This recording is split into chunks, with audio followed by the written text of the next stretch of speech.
Hello everyone and welcome back to the Brickmaker channel.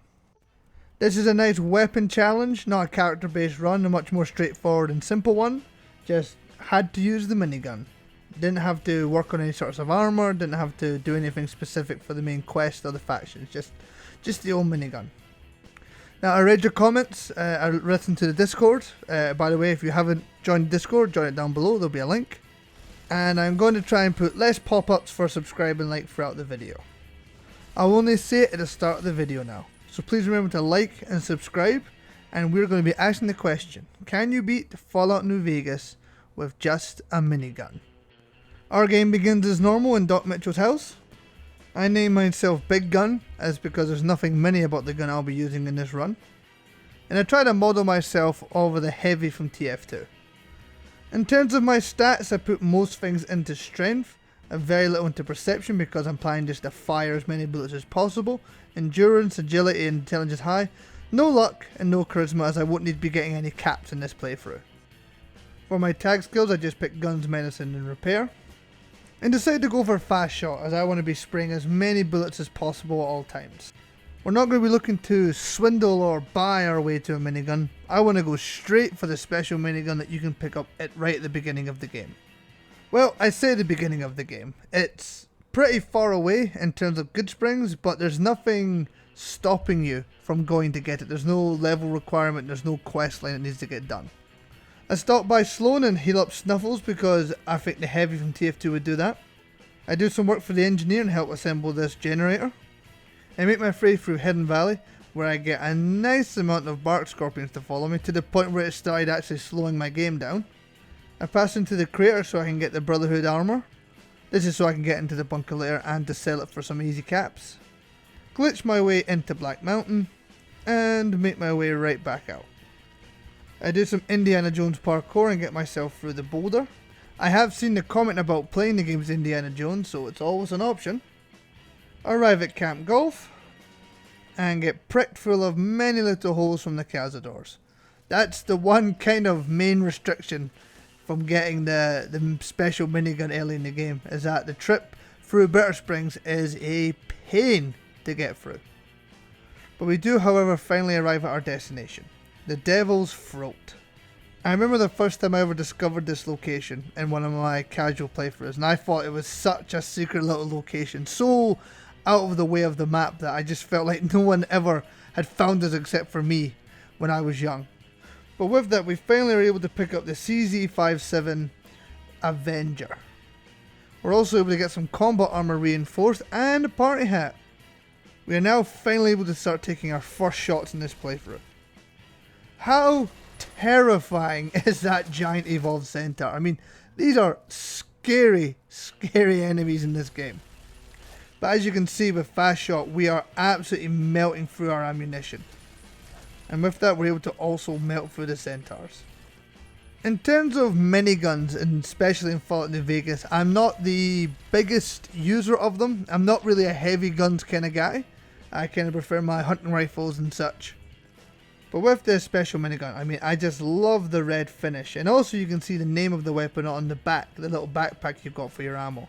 I mean, it is a slick looking weapon.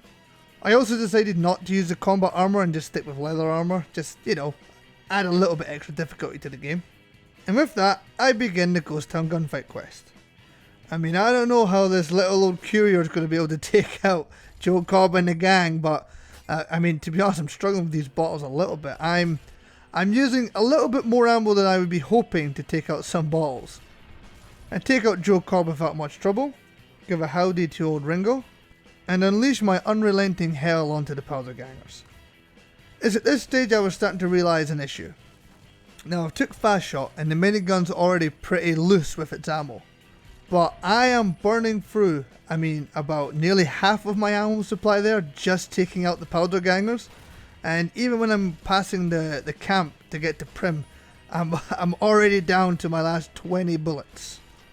I luckily have a couple different ammo types with me, but as you can see, it's already becoming a slight issue. Not only for keeping myself in a fight, but also keeping the weapon well repaired. I mean, especially this minigun, it felt like as I was holding down the trigger, I could watch the condition of the weapon just burn out as well. So the biggest priority right now will be finding places that sell 5mm ammo. Luckily it's a pretty common ammo type in this game, but it's still the biggest issue I'm going to see is I'm going to be able to buy all of it, but the vendors just aren't going to be able to restock quick enough, and I'm going to be burning through it as I'm doing quests. After buying out all of the Mojave outposts, I decided to start making my way over to Nipton. And this is the part of the minigun playthrough that I thought was going to be the most fun. Getting nice little groups of enemies and just blasting through all of them. And taking out Oliver Swanwick, it would be rude not to. Let me just wet the whistle with him. It's here where we face a nice big group of legionary, and at this point I wasn't even sure who I was going to be siding with. But just having a group of enemies like that, again, like I said before, it would have been rude not to. I just need to wet the whistle. In terms of reloading, it's still pretty slow, not as bad as a plasma caster, but someone in the comments did point out that I put the agility of that character pretty low, so that might be a problem. But with this character, agility's at 9, so even with that, it's still pretty slow going. It's here where I use another function within the game, the ammo making stations. Again, in a casual playthrough I'd never used these, but with these challenge runs I've been starting to use them a lot. They are actually really handy. I'd recommend using them if you're going for a single weapon challenge run. I've also headed over to the 188 trading post so I can speak to Alexander, where he sells a really good amount of 5mm ammo for now, and also surplus boxes, which although it breaks the weapon quicker, it's nice having a good amount of ammo always kind of with me. Even if I'm not planning to use it, it's still nice to have it there. At this stage I'm looking just to get a few extra levels, so I'm heading over to Boulder City, speak to Lieutenant Monroe so I can help him deal with the Great Khans. The Khans can't believe that I survived that bullet shot, but they should have always known, I am bulletproof! Cry some more! Cry some more. Do. Please leave in the comments down below if you know what video is that from. I'd be surprised if many people remembered the exact video that is. But here you can see my new technique in terms of reloading. I've hotkeyed a switchblade, and what I'm planning to do is every time I need to reload or get close to reloading, I pull out the switchblade and then pull up my ammo again, my minigun. And what that does is fully stock you back up with your ammo. I head down to Quartermaster Barton, but he is not willing to sell me any ammo right now. So with that, I need to get onto the NCR's good graces for now. Now I'm not going to reveal who I'm going to be siding with, but I need to at least get to the For the Republic Part 2. So I can get access to Quartermaster Barton's, and he just sells so much ammo, so it's a very much necessary store to have in this playthrough. I decided to just start wiping out the Kings because the quest line for Ambassador Crocker for the Kings is just, oh god, it's so long and it's so boring, and it's just running from A to B back to B so I can tell A what B said, so B knows that A said this, and then I gotta pop over to C, and C told me about D, and D doesn't like A, but B doesn't mind them both. With that, the King is dead, and well, I'm not the most popular man in Freeside, but I got a bunch of 10mm submachine guns. That's good to sell for ammunition later. I finally arrive on the strip and go speak to Mr. House. Now, if anyone knows the backstory of TF2, it's confusing. It's like two brothers, two rich guys, make the teams, fight. So I'll be sitting with Mr. House because he's a rich guy and he wants me to go fight people. And as I said before, I am bulletproof! Benny, however, is not bulletproof. I've been seeing Ilario a lot more than Volpez in these playthroughs recently, and decided to take my bald ass over to the boomers. George has got caps that I need for ammo, so apologies George. My trip to the boomers is a little bit more eventful than normal, but I arrive at the gate. Pearl tells me to help her people, and at this point I don't mind helping them out. Doing the quest line for the boomers ain't too bad. I use my great medicine skill to heal all the boomers, steal their snow globe, and talk to their Pete. No matter how many times I need to sit here and watch and listen to Pete, I'll never be upset.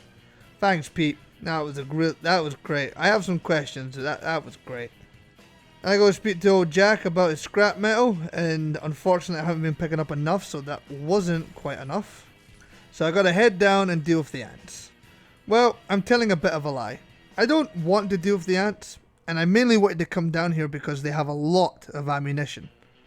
So I just decided to turn on the generators, leave the ants, speak to Pearl, speak to Loyal, and go help him, help his wet lady. Sounds really weird when you say it like that. I'm taking a nice peaceful swim through Lake Las Vegas. Just taking a moment to enjoy the sights, these graphics from this beautiful game. I attach the old balls to the bottom of Loyal's lady. Again, doesn't sound right when I'm saying it like that. And I detonate her to the surface. Now that definitely didn't sound right. But anyway, with the boomers happy, I head over to Ambassador Crocker and realise I've made a grave mistake. I should have spoke to Crocker first, because I have to go all the way back, ask the boomers to help me, and then report it to Crocker. He wasn't too happy about the way I dealt with the kings, but I'm able to speak to Moore, which now allows me access to Quartermaster Barden's cash. Now I've been selling tons of weapons in my ye old travels, so I'm able to buy tons of 5mm ammo, and he's selling them for 1 cap each, and he's got about over 10,000 rounds. With that, I can report back to Boss, watch Boss's show, and start making my way to Cottonwood Cove. It's here where I start playing the game in third person for a while, because, you know, it's quite fun, quite interesting, something I don't do very often. And it's here where I start falling into the ammo and reload problem. Now, big groups of enemies that don't really run at you is fine. But this group here, I suffer probably one of my only deaths in this playthrough. This time I start backing up right from the beginning, try and play it a little bit smarter, but still with the roamers and glowing ones it's still a pretty difficult battle, but I luckily hit a point where I think it's out of their range. With that tough battle over, I finally arrive at the fort. I don't know if this is just a graphical glitch, but in third person I'm aiming down with the minigun. But no matter what you do, you are unable to shoot below you while in third person. So it's at this point where I have to unfortunately go away from the third person view and have to pretty much do it all in first. It's a shame, I was having a lot of fun playing it in third person, but it's an old game. I'll let it slide. I finally take out big relics of birds, or areola of chicken, whatever his name is. I decide to free the weathers. I mean, I'm never going to go follow up this, but you know, it's always good to do a nice deed. Get on my little bit of wood and travel up to the fort. Now it's nice when you've already got vilified and you're going to war, because you don't get glitched and stuck behind someone. You can just start blasting. And this battle at the fort is, compared to the Van Graff video and compared to a very hard and hardcore mode, God, this was a nice relaxing change of pace. I'm playing this on normal difficulty, and as you can see, it's not too bad. If I fail part of it in terms of getting taken out, it's usually my fault. It's usually quite easy to fix, so that's where I want to ask you guys. What do you think of the difficulty of these runs? Should I be playing it on normal, or should I be trying to play it on very hard? Should I always be trying to implement survival mode? I'm not sure. You guys let me know what you guys think in the comments. But listen to me blabbering on, it's time to show you the old good move. That's what I call it, the old reliable, the old clean and cut, bald and butt, the Evanescence egg, the bowling brick, the pepper pat, the shitter shat, the old stick in the ground, like I said, and he just starts blasting. I mean, tell me something more satisfying than that. I mean, oh. Even Lucius trying to hide behind a previous plank of wood hanging out the ground. With that, I can finally enter the weather station, a place where I've had a lot of problems in the last video, which we don't have to mention again. And I'm starting to suffer condition issues with the weapon. I mean, I just pretty much got this done up to at least 85% before I came to the fort, and it's already getting to the point where it's starting to jam. I asked Mr. House what jam he likes, but he doesn't seem interested. And I start taking out the Protectrons. My ammo issue is well and truly solved. I don't think I have to worry about ammo ever again. With that, I'm able to just burn through as much as I want, take out pretty much every turret that I want down here. No need to conserve it. inserting the platinum chip, and making my way back to Mr. House. I ask him if he prefers peanut butter to jam, but he still doesn't seem to care. At this point he's just being rude. And with that I decide to head over to the Ometers and not really help. I mean, it depends. Do you consider this helping? I wouldn't. I know Mr. House will be angry. But I've asked him so many times what jam he likes and he just won't tell me. In terms of repairing this weapon, it's around about I think 10,000 caps to get it back up to fully complete. So a combination of using Mick from Mick and Ralph's to repair it, get my caps back from selling weapons, then head over to Melville Outpost. I'm keeping myself pretty well stocked on caps, ammo. I find a pretty weird scene in the basement and decide to wipe out Cucino for it. Head back to Mr. House and ask him what he likes to put on toast. He again says that he's not a big fan of toast, which I find strange because who doesn't like toast? And decide that as a show of respect for him not liking toast, I'm going to go take out the Brotherhood like he asked.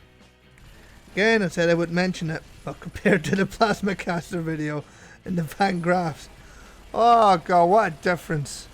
This quest here was like, what's the way to describe it? It was like a comfort food. Just being able to go in there and just start lacing them. I come into another kind of third person glitch. I mean, right here you can see that I get stunned quite a lot. But when you're in first person, you can still kind of shoot. And with the minigun, it'll hit something that's standing in front of you. But when you're in third person, the stun seems to stop you from being able to fire. Again, I don't think they ever intended for this game to be played completely in third person. But I'm finding a lot of kind of just graphical glitches and almost gameplay glitches as well because of the third person camera. I'm taking all that aggression out on the Brotherhood. And like I said at the start of the video, I'm not the biggest fan of heavy weapons or like the minigun in general. Not a big fan. Just never really used them. But this playthrough has made me really appreciate just the aim down a corridor, hold down right trigger and just wait. And nothing can really. I suppose it would be different if I was playing on a harder difficulty, but yeah, the gameplay is done. If you're listening to it at this point, I cannot go back and change it. I generate a new email so I can log into dirty websites without anyone knowing, and my computer gets a virus and blows up the bunker. Mick is being a right fool about what I did to the Kings, and yep, sorry Mick and Ralph, there'll be no fistal today. Mr. House asked me if I like tea or coffee, which I thought was a strange question. So I decided to go speak to the president about him, because I'm a little bit concerned about House. You know, he's a bit of a creep. With my minigun, I go to the only appropriate spot, the sniper tower. Attempt to steal this detonator, mess it up, and he just goes, he just decides that he's had enough. They always just take out the first ranger. Why doesn't he go for the president? But with my VATS destruction with the minigun, I am able to just more or less break the game with the bloody mess perk. Head back to Mr. House and says if I like bugs. Again, weird question. Why is he asking me these weird questions? I don't know where he's got these ideas from. And my closest point to the El Dorado substation was Black Mountain. And I thought, you know, what do you think of when you have the minigun? What's the companion that comes closest to mind? It's Raoul, right? Yeah, see, we're on agreement. So I decided to go free Raoul and complete the crazy quest. Because when you've got a minigun, don't you think of Raoul? I head into the El Dorado substation, power up the station, and yeah, they all start firing. I decide to hide around the corner, so when they start coming into my line of fire, they've got no chance. At this stage, I won't be buying any more ammo. I think I've got plenty of ammo for the end game, so getting my reputation with the NCR ruined at this point is not the biggest problem in the world. Pretty much when you've got to this point in the story, we're in the end game now, brother. Mr. House enjoys my new bug collection, and I said thanks, I like your mustache. He said it's not real, he's just a TV screen, which shocked me. I thought he was just a giant green man. Shouldn't have been that scared of him at this point. But for the first time in this playthrough, I see the Great Cans. Always good seeing you guys. The Mr. House storyline, really, he doesn't give a toss about the Great Cans. Never even brings them up. And despite my bad reputation with both the NCR and the Legion, Yeah, the NCR seem to be happy that I'm here. Get a nice shot of the boomer's plane, and take out the last couple Centurions running over the gate. And it's here where I gotta start attacking the NCR again with the heavy troopers. And now Mr. House is a small green man. What's going on, man? I swear that Mr. House guy isn't. I don't think he's actually in that TV. I think he's playing a trick on me. I can feel it in my party hat. Anyway, I flick this thing and turn on this whole station and start making my way through the Legate's camp. Up until this point, I've not had too much resistance. The Praetorian Guards, again, not got any real protection, and when they're using unarmed, they cannot close the distance quick enough. The only thing left is the battle with the Legate. Now, in the last playthrough, the battle with the Legate took me a good couple tries, and he's gone. And he's, yeah. Oh, the Securitron's doing all the heavy lifting. Wow. Oh, I've already completed the quest. Only one thing left to do, and that's to speak to General Lee Oliver. Now, last time I did this as well, Lee Oliver got the best of me 2 times, so I gotta make sure I'm a bit vigilant. I gotta make sure I'm on my tippy toes. I don't want to be caught sleeping and I'm fighting General Lee Oliver. And he's gone. And they're all gone. I really should think about doing this on a harder difficulty next time.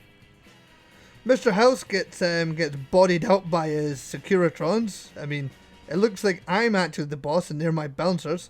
I decide to go see what's going on in the back, and Mr. House finally turns around. Answering indeed that yes, Mr. House indeed does like jam on his toast. Oh yeah, and you can beat the game with a minigun. But that wasn't really the tough question here, was it? Shorter video for you guys. A nice shorter one. A weapon run. Something easily to digest. Easy for the brain. Easy watching. Not too complicated compared to some of the character-based runs. Or the faction-based runs. These types of videos I feel like are very much needed sprinkled in. Because doing the character-based runs, I want to start putting a lot more time into the editing, time into the recording as well. Although I'm not the biggest fan of writing scripts, I do want to take more time to record the audio for the bigger videos. Make sure I don't miss any important information out. But for videos like this is just a bit more fun, a bit more casual. I can speak a bit more freely in terms of what's going on in the video, because other than the weapon, it really is up to me. A reminder that I have a Discord, join it down below in the description. A reminder to leave any suggestions that you have down below as well, and I'll be adding them to a list and trying to get through them. A reminder to like and subscribe, as I've tried to not put as many notifications throughout the video because I know some people weren't as big a fan of them. And I will see you guys next time. Goodbye.